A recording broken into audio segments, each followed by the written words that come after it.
Alors nous sommes mercredi, on est 9 Nissan et nous sommes arrivés d'Af Ayn Gimel, de Baba Batra Ayn Gimel. Nous sommes dans les 3 dernières lignes de la page, 3 dernières lignes, Amar Rabba. Alors l'Agma nous ramène ici quelques enseignements. On voit que Hachem, il a pitié des gens, des humains, pour ne pas leur montrer des choses, notamment les démons qu'il y a à droite et à gauche. Alors il dit Rabba comme ça. Les Didi Hazili, il dit, moi j'ai vu Hormin Bar Lilit. Ça c'est un démon qui s'appelle Hormin Bar Lilit. Alors qu'est-ce qu'il faisait celui-là?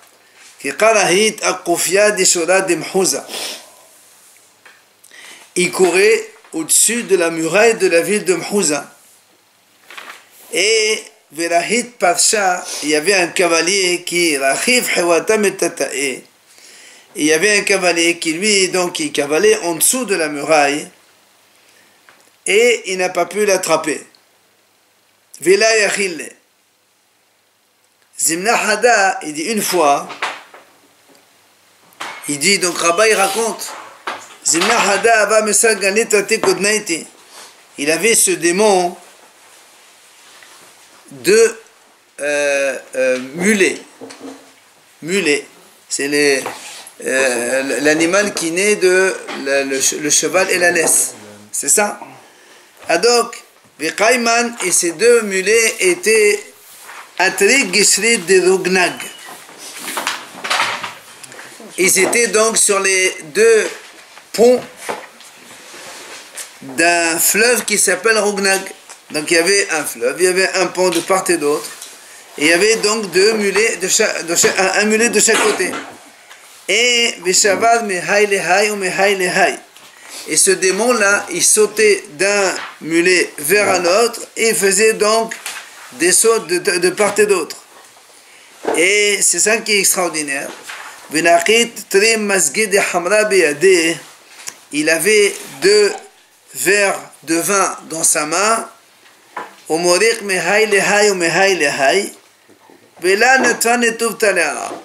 Et qu'est-ce qu'il faisait en sautant d'un mulet à un autre?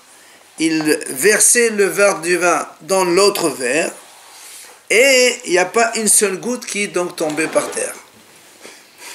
Et en plus il dit ce jour-là, ne crois pas que c'était la canicule. C'est-à-dire il y avait un vent terrible au point que il dit comme ça, ça veut dire que ceux qui étaient dans la mer, ils pouvaient monter jusqu'au ciel et descendre dans les abîmes tellement le vent il était fort. Et c'est ça, malgré tout, ce démon-là, il avait la possibilité de transvider un verre de vin dans un autre sans laisser tomber aucune goutte, et en plus il faisait ça en sautant d'un mulet vers un autre. Il dit jusqu'à ce que les rois des démons ils ont entendu ce qu'il faisait, et donc ils voulaient pas, ils n'étaient pas d'accord avec lui qu'il se montrait comme ça donc à côté des humains, et ils l'ont tué parce que pour eux il dévoilait les secrets des démons, alors ils l'ont tué. Ça c'est un première histoire. Amar Rabba. Rabba il dit encore autre chose. Les Didi Hazili Ozila Badiumeh. Il a dit moi j'ai vu un Orzila, c'est un Re'em. Re'em, je crois que c'est un bison. En tout cas, Bihadiomé, c'est-à-dire qui est né le jour même. De Hava Kehar Tavor. Il était grand comme le mont de Tavor. Et c'est quoi, comment il était grand le mont Tavor? Veha Tavor Kamahave, combien il était? Il dit. Le Tavor, il était le haut de Arba'a Parsé. 4 parsa. Parsa, c'est 4 km. Fois 4 égale 16 km. Donc, ce fameux Re'em, qui vient de naître, c'est quand il est né. Voilà. Re'em, ça veut dire? C'est un bison. Donc, il venait de naître, il mesurait 16 km. Et son cou, il mesurait 3 fois 4 égale 12 km. Et et quand il s'allongeait par terre pour dormir, il posait sa tête, eh bien il fallait un espace de 6 km pour poser sa tête. Son cou faisait 12, Sa tête 6. ouais. Ça fait déjà 18. Quel est le problème? On Non, on a dit que sa tête aussi elle est large comme ça, c'est pas dans la longueur. Et Rama Kufta, alors il raconte ici comment ce fameux Re'em d'un jour, il a fait des excréments, il a fait des selles. Et avec ça, il a bouché le Jourdain. D'accord? Voilà. Encore autre chose. C'est une psychanalyse, ça? Ce sont des visions pour nous dire combien il y a des choses autour de nous, mais que nous on ne voit pas et que donc tant mieux pour nous. Non, lui il raconte ce qu'il a vu en vérité. Mais ça, ce que Hachem cache de nos yeux pour ne pas voir ce genre de choses terribles, sinon après on ne pourrait pas vivre avec ça. Et il n'y a pas une visite à un psy entre temps. Il n'y a pas. Il raconte encore, il dit, moi j'ai vu une grenouille, elle était grande comme un village ou une ville qui s'appelle Heglonia. Et comment elle était grande cette ville? Combien elle était grande? C'était donc la superficie où on mettait 60 maisons. C'est pas les immeubles comme on a aujourd'hui, c'est des maisons. Le bison et la grenouille, c'est des démons alors? Ouais. Atatanila Bala, il est venu un serpent et il a avalé cette grenouille qui faisait déjà 60 maisons de volume. Ensuite, Ata Pushkansa Ubla Aletanina, il est venu un corbeau femelle et il a avalé le serpent qui a avalé la grenouille. Après ce corbeau, il est venu se poser sur un arbre. Alors imagine le corbeau qui a avalé le serpent, qui a avalé la grenouille, que la grenouille elle faisait 60 maisons. Il est venu se poser sur un arbre. Alors il dit, viens voir comme cet arbre était puissant pour supporter le poids de ce corbeau avec tout ce qu'il avait dedans. Amar Rapapa Bar Shemuel, il dit Rapapa Bar Shemuel, si je n'étais pas là-bas et je n'ai pas vu ça, j'aurais jamais cru. Donc il a vu ça. Il raconte encore Rabba Babahana. Il dit, une fois j'étais sur un bateau, donc il voyageait par bateau.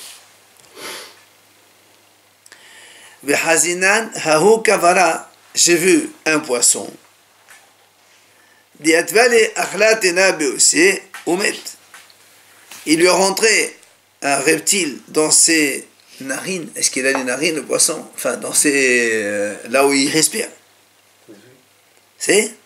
Oui, non? Je sais pas, voilà. Il est mort. Le poisson, il a été étouffé comme ça. Après, comme il est mort, l'eau, donc ils l'ont poussé, les goudas, et ils l'ont repoussé, donc évidemment, sur le bord de mer.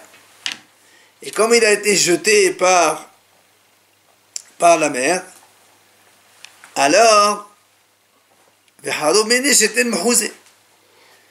en se faisant donc rejeter sur le bord, tellement il était volumineux ce poisson, il a détruit 60 villages par son poids. Imagine un peu le géant que c'était. Et d'autres 60 villages, ils ont pu manger de sa chair, de ce poisson. 60 villages. D'autres 60 villages, ils ont salé le poisson, ils ont fait un petit peu poisson salé, je sais pas moi, hareng et compagnie là. Il dit,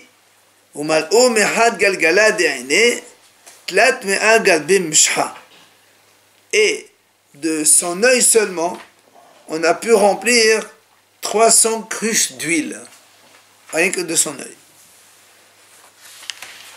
Et il dit, Rabbah, lorsque quand un an après je suis retourné au même endroit, les Vatat, le Sad et Al-Hishata, donc je suis retourné là-bas, je ne vais pas repasser par là-bas. Hazinan, j'ai vu que les gens y venaient, ils sciaient son squelette pour utiliser ses os et reconstruire les villes qu'il a détruites. Oui, ben si tu as passé un arrête. D'accord? Voilà. Le mot scier est noté scier. Oui, oui. Minasré, c'est tout à fait comme un menuisier. Il coupe pour aller. Ça veut dire qu'il connaissait la scie, l'outil. Bah, heureusement.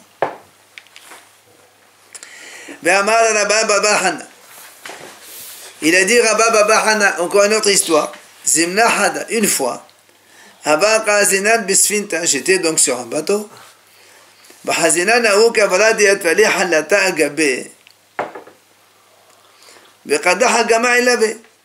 Il dit il y avait un énorme poisson, un géant poisson, que apparemment il était en train de, comment on dit, quand hiberner, voilà, d'accord, il était posé comme ça, il n'y a rien du tout. Et du coup, il y avait beaucoup de sable sur son dos, beaucoup de terre. Il y a même des végétaux qui ont poussé sur sa terre. Les gens, ils ont cru que c'était une île. Alors il dit, donc on pensait que c'était une île. Alors on a accosté donc sur cette île. Donc on a construit des fours, on a commencé à faire de cuisine pour manger, le temps de se reposer là-bas. Seulement par la chaleur, le poisson il s'est réveillé, il a bougé. Il s'est retourné, il nous a tous retournés avec. Il dit, si le bateau n'était pas proche, on aurait tous noyé parce qu'apparemment ils ne savaient pas nager.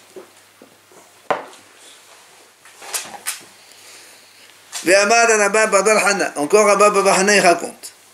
Zimna Hada une fois. Haba Azinad Bisfinta. On était donc sur un bateau. Uisaga Isfinta.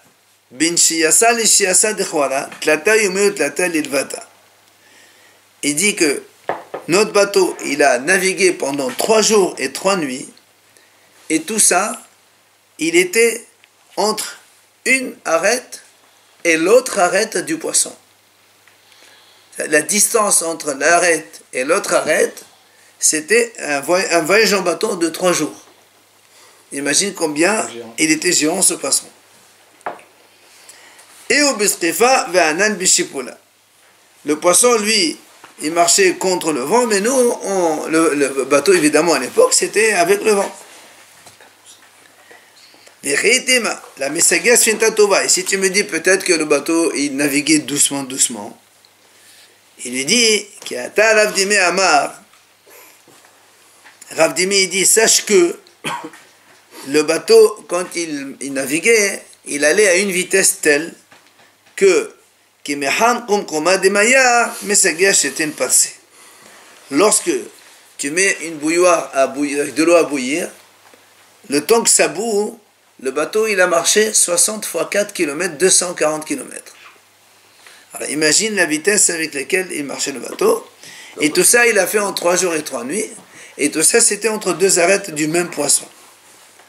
Ou encore il dit et même si un archer il lance une flèche, le bateau il devance la flèche par la vitesse. C'est un cauchemar. Non, c'est division. Be'amar Ravashi. Il n'est pas tranquille. Il a dit Ravashi.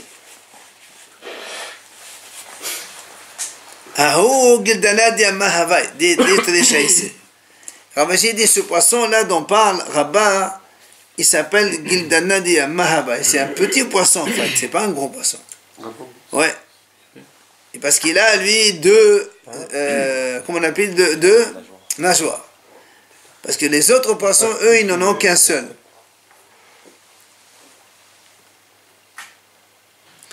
Encore autre chose. en a deux, il est plus petit que ceux qui en ont. C'est le plus petit. Il a deux. Non, mais c'est pour ça qu'il est géant, parce qu'il a deux. Parce que les autres, ils n'ont qu'un seul. Il y en a un seul sur le côté de la tête. Et lui, il en a un au devant et un derrière. Donc ça fait... Et c'est le plus petit des poissons. C'est un petit poisson, pas les plus petits. Encore une fois, il dit Zimna Hada, une fois, Haba Zinat Bisfinta, on était donc sur un bateau. Bahazina Naous Sipora, on a vu un oiseau géant.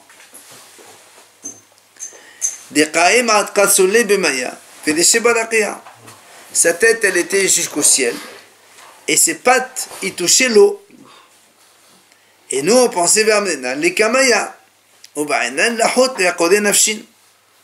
Alors, comme on a vu qu'il se posait sur l'eau, on s'est dit, tiens, on va descendre, on va se rafraîchir un peu. Apparemment, il n'y a pas beaucoup d'eau, puisqu'il était géant. Il avait donc ses pattes en bas. Il a dit, on a entendu une voix, on a entendu une voix qui nous a dit, ne descendez pas ici pour nager, parce que il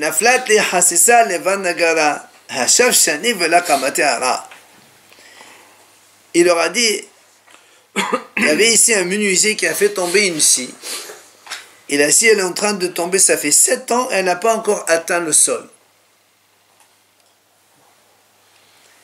Et maintenant il dit, c'est pas parce que l'eau elle est très profonde. Et la c'est parce que l'eau elle est, il y a un courant. Voilà, il y a un courant qui fait qu'elle ne peut pas se poser tellement la vitesse elle est énorme. Donc s'ils vont descendre pour nager, vous avez compris qu'est-ce qui va leur arriver. Amar Ravashi, il a dit Ravashi Aou, Zisadaihu. Il dit ce oiseau là, il s'appelle Zisadai. Comme le passage qui dit dans Tehillim, Zisadai Imadi. Donc il dit comme ça, Imadi il est avec moi. Ça veut dire qu'avec Hachem qui est l'eau, qui vient avec Hachem, ça veut dire qu'il était géant. Et donc c'est pour ça qu'on parle de lui. Il dit Rabba Babarhana, Zimna Hadas, une fois, maintenant ils étaient dans le désert, ils voyageaient plus par bateau, maintenant c'est un voyage en terre. Il dit, on a vu,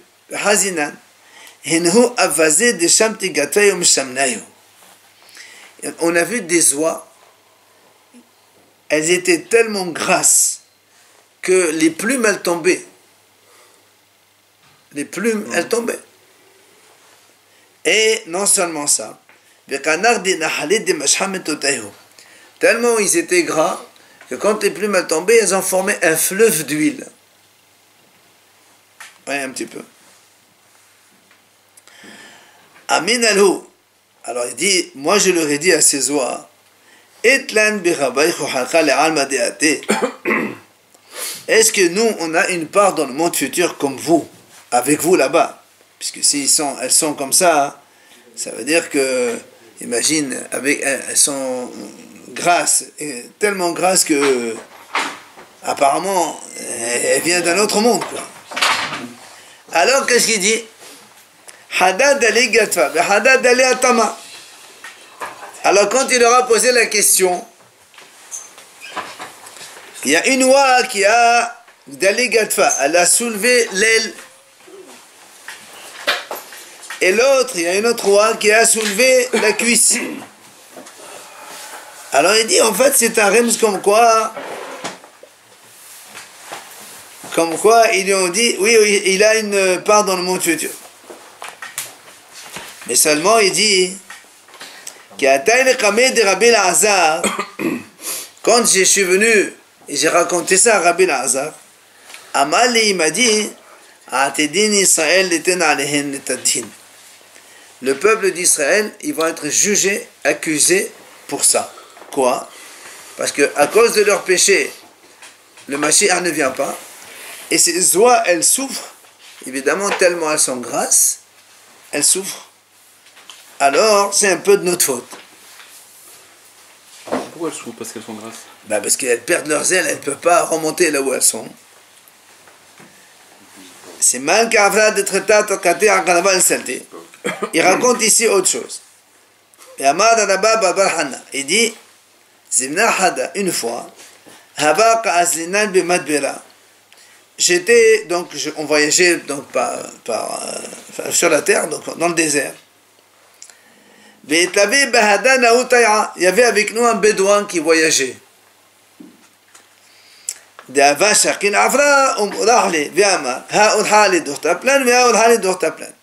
Ce bédouin-là, il prenait de la terre, il sentait la terre, il disait, ce chemin-là, il nous amène vers tel endroit. Il savait, selon l'odeur de la terre, où il amenait chaque direction. Alors nous, on lui a posé une question. On lui a dit, combien on est loin de l'eau? C'est-à-dire que si on veut aller boire de l'eau, combien on est loin par rapport à une source d'eau? Il nous a dit, donnez-moi un peu de terre et je vous dis. On lui a donné donc un peu de terre, il a senti. Il nous a dit, il reste 8 par Saout, 8 fois 4 égale 32 km. Alors, qu'est-ce qu'on a fait? Taninan, on a recommencé une deuxième fois, après qu'ils ont encore marché. On lui a donné encore de la terre de nouveau. Alors on lui a dit combien il nous reste encore maintenant pour arriver.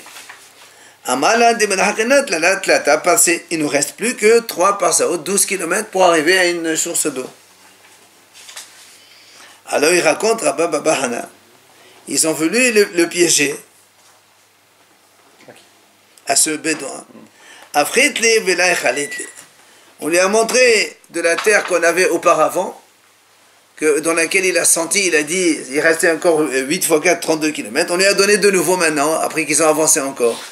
Alors ils ont cru qu'il va leur dire, on s'approche de plus en plus. Il leur a dit non. Il a dit ça, c'est celui d'avant. Donc il connaissait vraiment selon l'odeur de la terre. Il raconte à Mal, et ce bédouin, il m'a dit, Rabba Babahana, il raconte, ce bédouin, il m'a dit, viens, je te montre où ils sont enterrés la génération du désert de Moshe Rabbeinu, donc ceux qui sont morts dans le désert pendant les 40 ans de la traversée du désert. Azli, je suis parti avec lui, Hazitenu, et je les ai vus, Vedamu Keman de Mevasme, et je les ai vus comme si qu'ils étaient des gens heureux, Veganu Aparkid, ils étaient allongés comme ça sur le dos quand ils étaient enterrés. Il dit, ils étaient comme si quelqu'un il était heureux quand il a bu du vin. Et alors, il raconte, un parmi eux, il avait le genou plié comme ça. Il n'était pas allongé. Il était donc le genou comme ça. Ok? Et il raconte,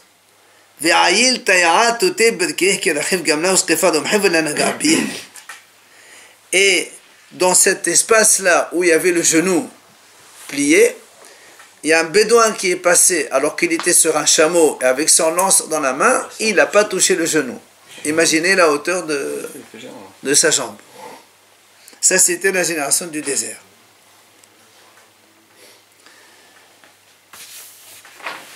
Alors, il raconte, qu'est-ce que j'ai fait? Parce que j'ai coupé les tzitziot de 1. Il dit, Rashbam, il explique pourquoi il a fait ça.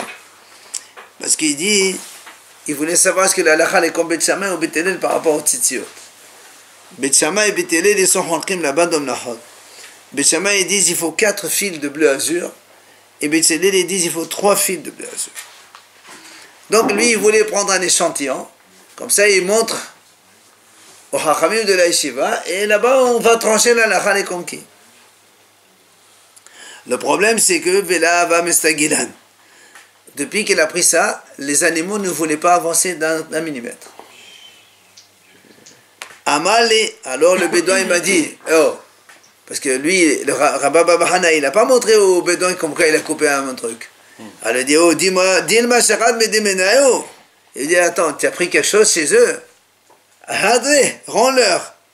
Il dit parce que des Gmiri, on a appris des mal des shakil mede menayo la mestagele. Il dit, on sait que celui qui prend quelque chose de ces morts-là, il ne peut pas avancer d'un cran. Alors, rends-leur ce que tu leur as pris. Alors, il raconte Rabba, il dit, Azé ahadarte, je l'ai rendu effectivement. Ve'adam estagilan. Et après, on a pu avancer sur notre chemin. Et on a continué notre voyage. Maintenant, il raconte quand je suis arrivé dans la ville, et donc là-bas, j'ai rencontré les Chachamim. Je leur ai raconté ce qui s'est passé. Amroulé, alors il dit un petit peu des choses méchantes. Kol Abba Hamra v'chol Bal Hana. Sirsa. Lui, il s'appelle Rabba Bal Hana. Rabba, c'est Rabbi Abba. Alors, ils lui ont dit comme ça. Attends, toi, tu t'appelles Abba, tu es un idiot. Et Bal Hana aussi, c'est un idiot. Ils l'ont traité d'idiot. Pourquoi? Ils lui ont dit, pourquoi tu as voulu couper un échantillon pour nous le montrer? Pardon. Parce que tu voulais les médas et qui mettent. Donc tu voulais savoir ce que la halakha les à propos des fils de blasure. Ils lui ont dit, mais t'avais qu'à compter là-bas sur place combien il y avait des fils, combien il y avait de nœuds. Et c'est terminé. Qu'est-ce que tu as besoin de nous amener pour nous montrer? Finalement, tu es un idiot, tu n'as pas su nous montrer la halakha. Amalé, alors deuxième épisode, il lui dit, ce bédouin qui accompagnait Rabba Baba Hana, il dit, Tar venar had Sinaï, viens, je te montre le mont Sinaï, là où Hachem s'est dévoilé. Il dit, Azé, je suis allé avec lui.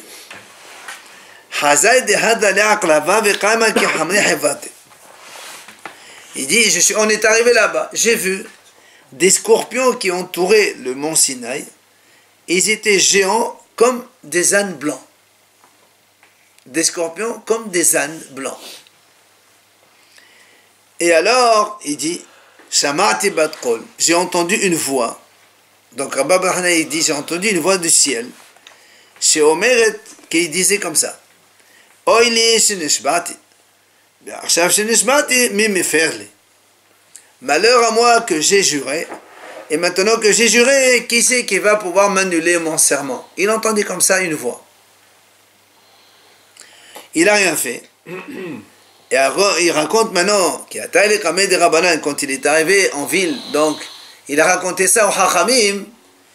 Ils lui ont dit, encore de nouveau la même chose que tout à l'heure. Ils lui ont dit, Kol Abba Hamra, toi tu es un imbécile, quoi. Et Kol Babal Hana sur ça, et tout Babal Hana, donc lui-même encore, tu es un choté, tu es un idiot. Pourquoi? Ils lui ont dit, mais si tu as entendu comme ça t'appelle du ciel qui dit, j'ai juré, malheur à moi que j'ai juré, et qui c'est qui va m'annuler mon serment? Tu aurais dû lui annuler son serment. Tu aurais dû lui dire, Hayya l'achlemak, moufalach, moufalach. L'Agma dit pourquoi? Il dit en fait, la voix qui disait j'ai juré, ça veut dire que en fait c'est un petit peu, c'est comme si que Hachem il disait j'ai juré pour mettre mes enfants en exil, et malheur à moi que j'ai juré ça, et qui c'est qui peut m'annuler mon serment? Ça veut dire que si lui il aurait dit Moufalach, Moufalach, annulé, le serment d'Hachem il aurait été annulé, et Hachem il peut amener le Mashiach de suite. Et lui il n'a pas fait, c'est pour ça qu'il lui dit, tu es un idiot. Alors l'Agma a dit, eh Bémet, pourquoi il n'a pas fait ça lui? De où ça va? Il dit, parce que lui il pensait que, Dil Mashwata de Maboulou. Lui il pensait que c'était le serment que Hachem a juré de ne plus amener le Maboul. Alors il dit alors si c'est comme ça, je ne vais pas annuler le serment, parce que si j'annule le serment, il va amener le Maboul de nouveau, laisse tomber. Donc il n'a pas voulu annuler le serment. Alors le a dit, et vera banan, imkeno il est lama. Alors dans ces cas-là, Hachamim, pourquoi et c'est vrai, qui t'a dit que c'est pas ça? Qui t'a dit que la voix ne disait pas que j'ai juré de ne pas amener le maboul qu'ici qui m'enlève mon serment. Peut-être que c'est sa béhémeth et donc il avait raison, Rabba Babahana, de ne pas annuler le serment. Hachem il a dit qu'il a porté le maboul dans le monde entier. Il a dit Hachem de toute façon. Oui, Donc, il a juré. Pourquoi il aurait dit C'est ça le serment. Hein? Pourquoi il aurait dit alors malheur à moi? Exactement ce que dit. Moi, il dit, pourquoi il dit malheur à moi? Au contraire, c'est bien. Et là-bas, c'est pas ça le serment. Le serment, c'est l'autre. Malheur à moi d'avoir juré de mettre mes enfants en exil. Et c'est pour ça qu'il aurait dû lui dire annuler, il aurait annulé. C'est malheur à moi pour le même. Mais c'est pas malheur de ne pas amener l'exil, au contraire, c'est bien. C'est une bonne chose qu'Hachem n'amène pas le déluge. J'avais compris, mais peut-être qu'il aurait pu regretter sans savoir. Non, on ne dit pas malheur que j'ai juré de ne pas amener le déluge. Hachem, il est gentil. Bien sûr, on sait pas dans quel... Oui, mais tu ne peux pas dire malheur à moi. Tu dis, bah, j'aurais bien aimé que, mais pas malheur. En quoi c'est malheureux de ne pas amener le déluge, au contraire. Quoi qu'il en soit, c'est pour ça qu'ils ont dit, voilà, tu n'as pas compris, il fallait comprendre comme ça, tu n'as pas compris. Alors, il continue. Amalé, Tarvelach Bloé de Korah. Viens, je te montre où sont enterrés ceux qui ont été engloutis avec Korah. Korah et son assemblée. La terre, elle a ouvert et elle les a engloutis. Alors, il est parti. Hazai, il a dit, donc, Rabba Barhana raconte, j'ai vu, très bizarre,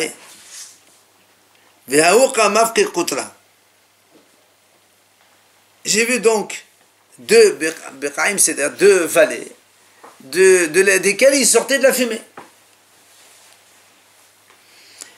Alors il raconte, ce bédouin, Shakal Gababa de Amra, il a pris une toison de laine, il a trempé dans l'eau. Il a pointé sur son lance, il a rentré le lance là-bas au fond de la vallée, là-bas dans la terre.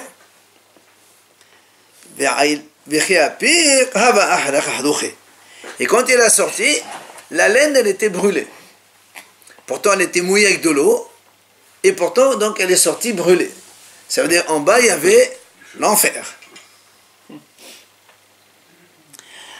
Amalé, il m'a dit, Assit, écoute bien ce que tu entends, les voix de là-bas. Alors, Maïshamat, qu'est-ce que tu entends? Vishamaït, et Rabba il raconte, j'ai entendu une voix, donc des gens qui disaient comme ça, des Havo Amrin, Moshe vetarato emet vehin baddain.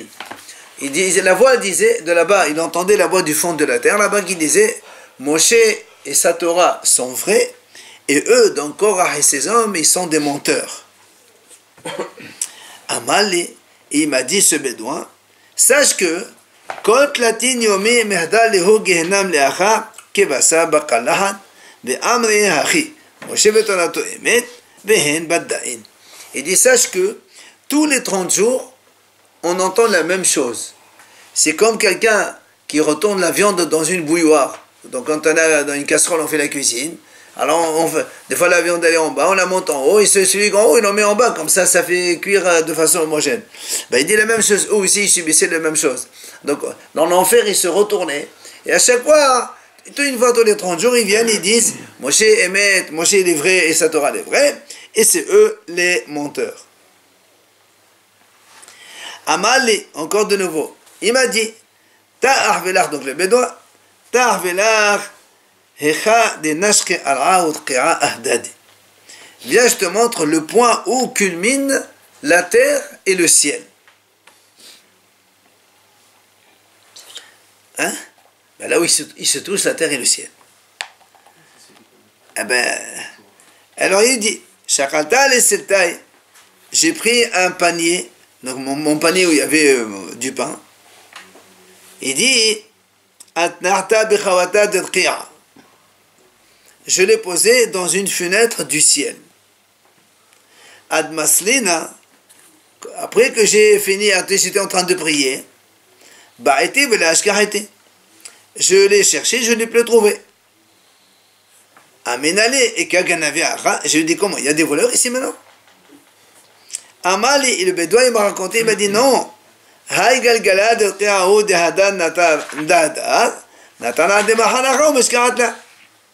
Il m'a dit non, ça c'est le ciel qui...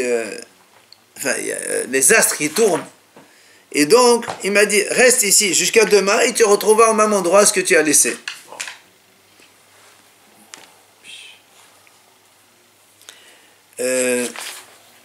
Bon, je parle, on va laisser un petit peu pour demain.